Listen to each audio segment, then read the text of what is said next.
के सरकार में परेशान है जनता पूरा, न गाड़ी घोड़ा चलती है, आओ जाओ लड़कन के पढ़ाई बर्बाद कर दी सरकार। जनता इतना कह दी निकला कहा तही कि जब हम मशीन में कोनो गड़बड़ी न कर जाए तो भैया आगे जाई हैं। हाँ और भैया वहाँ जो कुछ घुमा जाई हैं। मशीन में गड़बड़ी कौन बता रहा तुम्हें, किसने बताया अम्मा? हम भैया बहुत सुने हैं मशीन के गड़बड़ी। किससे सुना? अरे ऐसे मेहरुअन में मन से धुन में से बतला जाती तो वह सुनी थी कि मशीन में गड़बड़ी है। अमित शाह के बगल में नहीं चल रहे हैं। हाँ। इनके ऊपर कब बुलडोजर चढ़ेगा बता दो ना, आप कराएंगे बताइए। युवा पढ़े लिखे हैं। हाँ। अब की वोट पढ़ा लिखा जाएगा, साइकिल पे जाएगा वोट।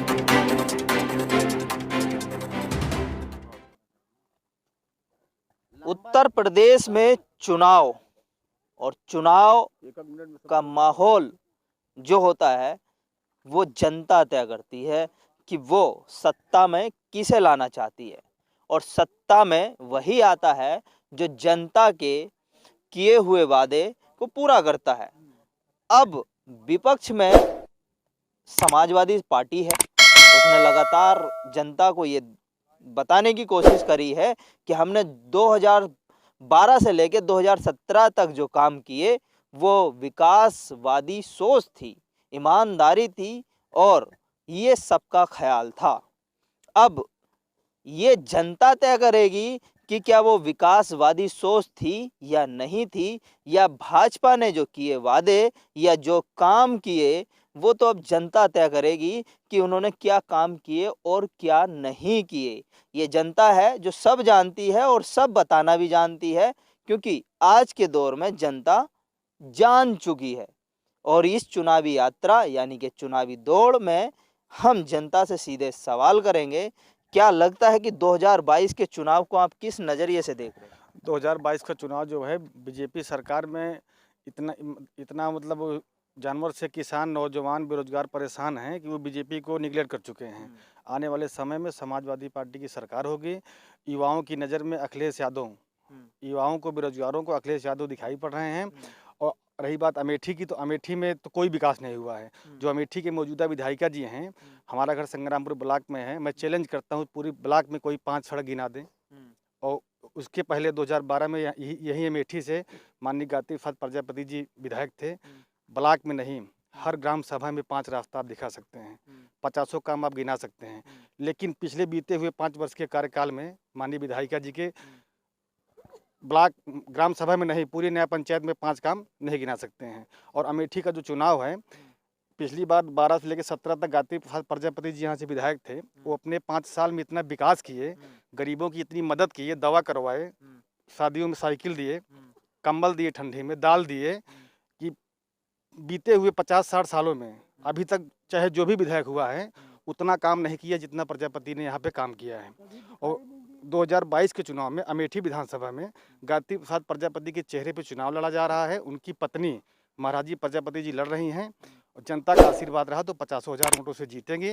इसलिए जीतेंगे कि मंत्री जी ने बहुत विकास किया है उन विकास के नाम पे।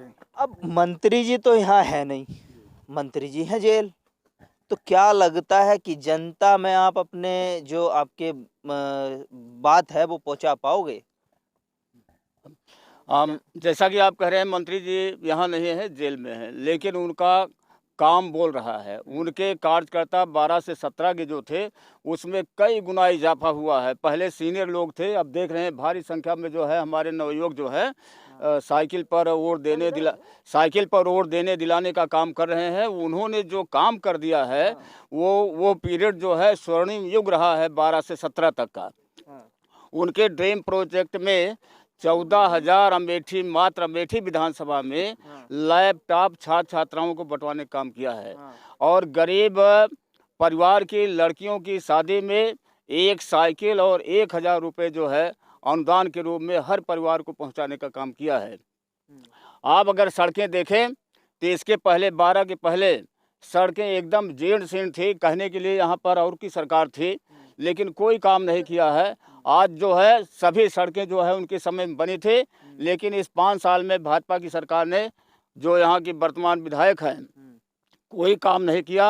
वो सड़कें दोबारा जो है गड्ढे वाली हो गई हैं, जीर्ण शीर्ण हो गई हैं।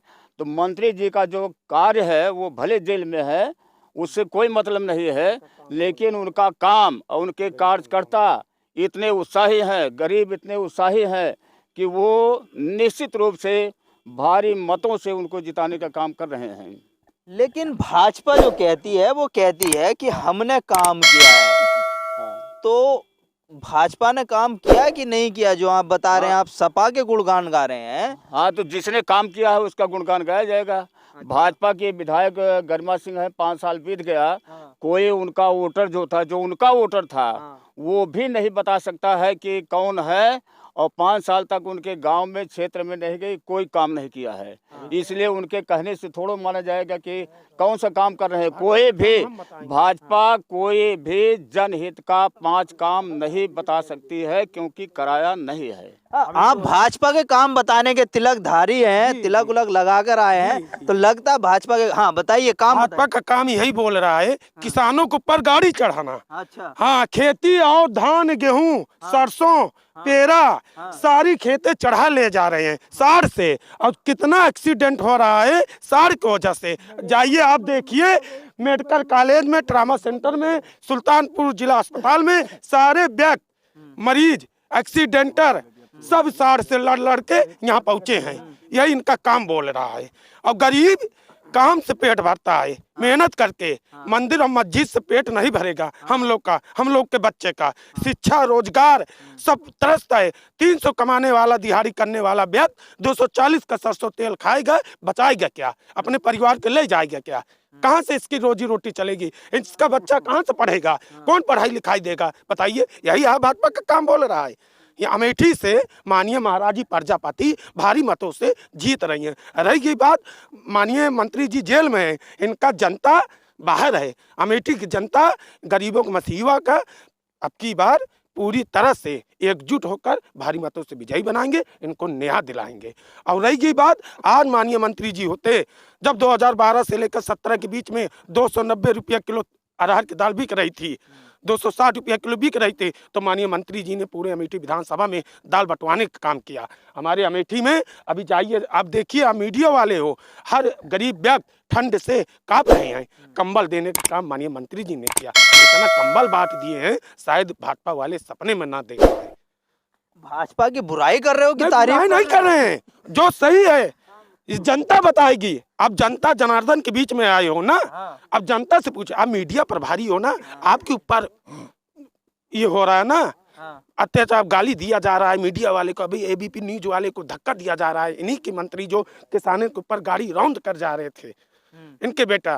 क्या मंत्री जी को जो केंद्रीय गृह राज्य मंत्री हैं, क्या टेनी साहब ने अमित शाह के बगल में नहीं चल रहे हैं? इनके ऊपर कब बुलडोजर चढ़ेगा? बता दो ना, आप बताइए। आप बताइए, ये आप बताइए, इनके यहाँ कब बुलडोजर चढ़ेगा? इनके बेटे के ऊपर कब बुलडोजर चढ़ेगा? जिस दिन इस्तीफा होगा इनका, तभी कानून और प्रक्रिया, तभी सरकार एक्शन होगा। नहीं तो सारे अधिकारी इनको सामने से सल्यूट मारेंगे। कौन जांच कराएंगे? बताइए। युवा पढ़े लिखे हैं, अब की वोट पढ़ा लिखा जाएगा, साइकिल पे जाएगा वोट, अन्यथा कहीं जाएगा नहीं। ठीक है। अभी बीजेपी की तरफ से कुछ नेता कंबल बांटे थे, हर गांव सभा में टोकन दिए थे, 5 टोकन 7 टोकन। जब यहाँ से गाती प्रजापति जी विधायक थे, तो ये एक ब्लॉक में 25, 30, 40 कंबल बांटे।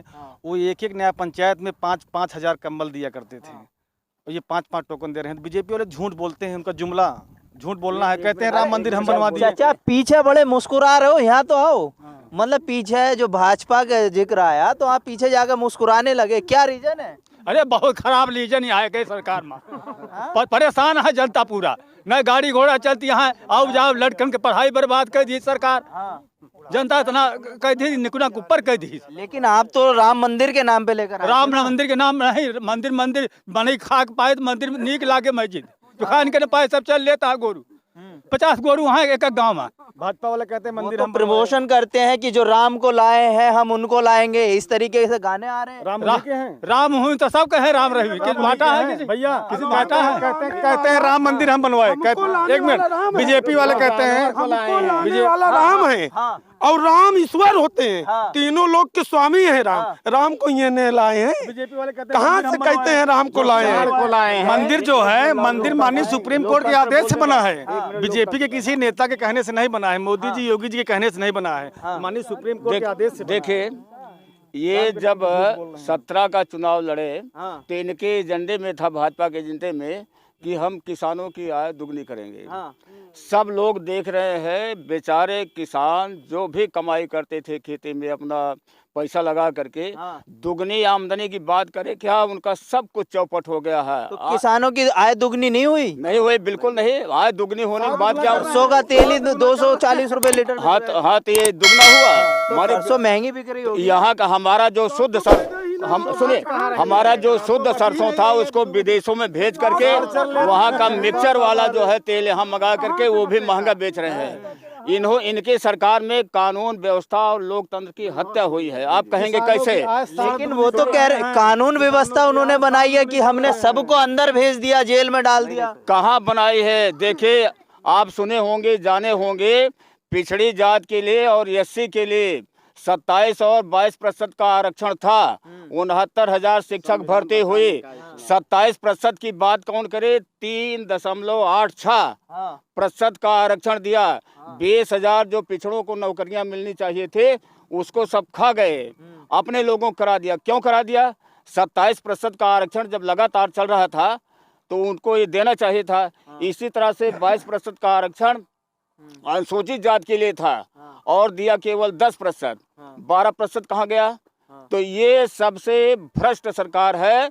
कानून व्यवस्था इनके सरकार में ध्वस्त है। कोई नियम कानून नहीं है। लोकतंत्र की सीधे हत्या हो रही है। यहाँ तक यहाँ जो न्यायपालिका अब तक स्वतंत्र थी उस पर भी इनका कुठाराघात हो रहा है। लेकिन भाजपा जो कहती है वो ये कहती है कि हम जो है हमने कानून व्यवस्था बनाई है, महिला सशक्तिकरण बढ़ाया है। लेकिन आपको क्या लगता है कि इस तरीके के काम हुए हैं कि नहीं हुए?